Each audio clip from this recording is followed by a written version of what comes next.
welcome to this edition of the Native News Update on this Thursday, October 14th. I'm your host for today's program, Paul DeMain. Many of the stories right here can also be found at our website at IndianCountryNews.com. And here are some of the news stories from the day from the Associated Press and other Native news sources. The principal of a predominantly Native American middle school where 5 children killed themselves last year is under pressure to resign after she called dozens of failing children to the gym floor during an assembly. Dale Forbear, director of the Fort Peck Assiniboine Sioux Tribes education program, says Patricia Black's decision to single out the students at Poplar Middle School could mean a setback for children trying to recover from the deaths plus 20 attempted suicides in the same year. Black, who is in her first year as principal, separated by name dozens of children in grades 5 through 7 who were failing at least one class from the rest of the approximately 160 students gathered at the September 27th assembly. Black said she only segregated the students at the end of the assembly so she could give them a private pep talk on how to improve their grades, and that she did not announce why she was calling them down there to the floor. Angry parents said Black needlessly shamed the children in front of their peers.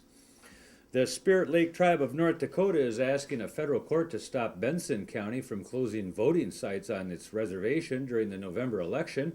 The county has decided to have only one polling site to see if mail voting would increase voter turnout and save money. The lone site will be at the courthouse in Minnewacan. Tribal leaders say they unsuccessfully offered to help with the cost of reservation polling sites.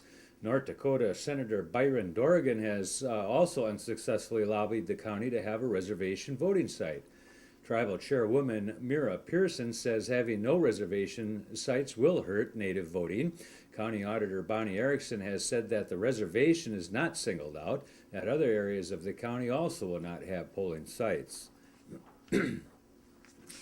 Students at the Kewaunee High School in Wisconsin have selected a new nickname, The Storm. In August, the school board dropped the Indians nickname after a complaint was filed with the state. About 20 suggestions for a new mascot were taken, and the committee narrowed the ideas to 2, the River Bandits or The Storm. Students voted last week. Meanwhile, Wisconsin Public Radio reports that the Mukwonago School District now has 1 year to drop its Indians mascot. On October 8th, the Wisconsin Department of Public Instruction ruled that the mascot perpetuates stereotypes of American Indians and is discriminatory. The Yankton Sioux Tribe of South Dakota is getting a $1 million grant to replace a tribal hall that was severely damaged by flash flooding in June. The money from the Shakopee-Yankton Sioux community, which operates Mystic Lake Casino in Prior Lake, Minnesota.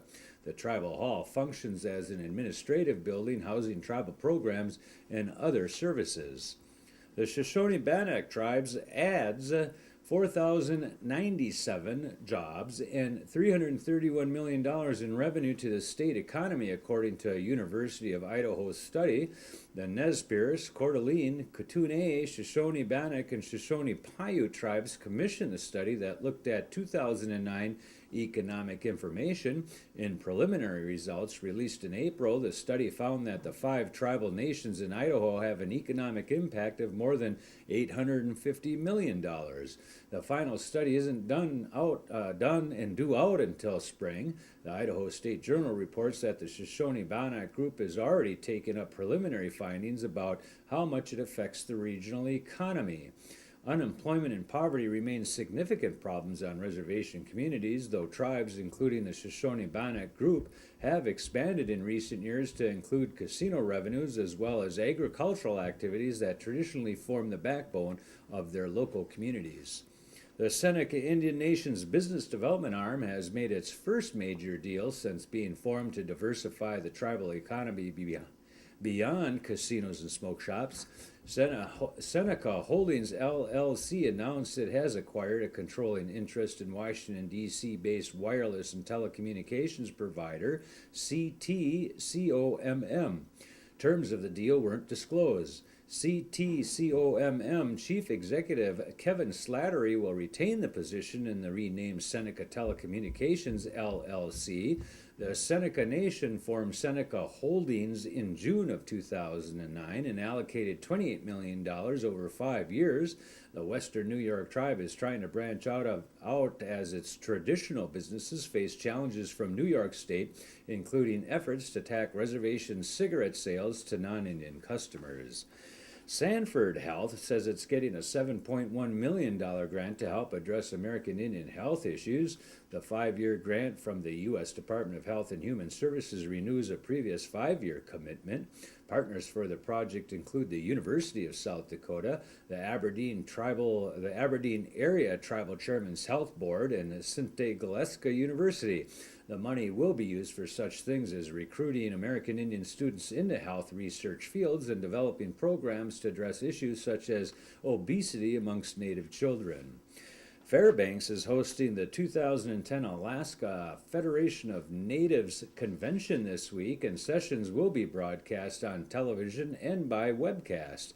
The Anchorage Daily News reports GCI cable channels 1 and 15 and the Alaska Rural Communication Service will televise the convention and the Elders and Youth Conference live.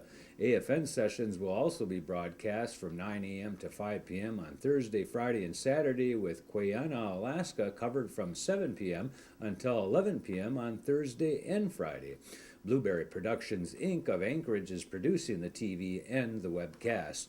And that is the latest roundup of news from Indian Country on this edition of the Native News Update. Miigwech for showing up. Come back again soon.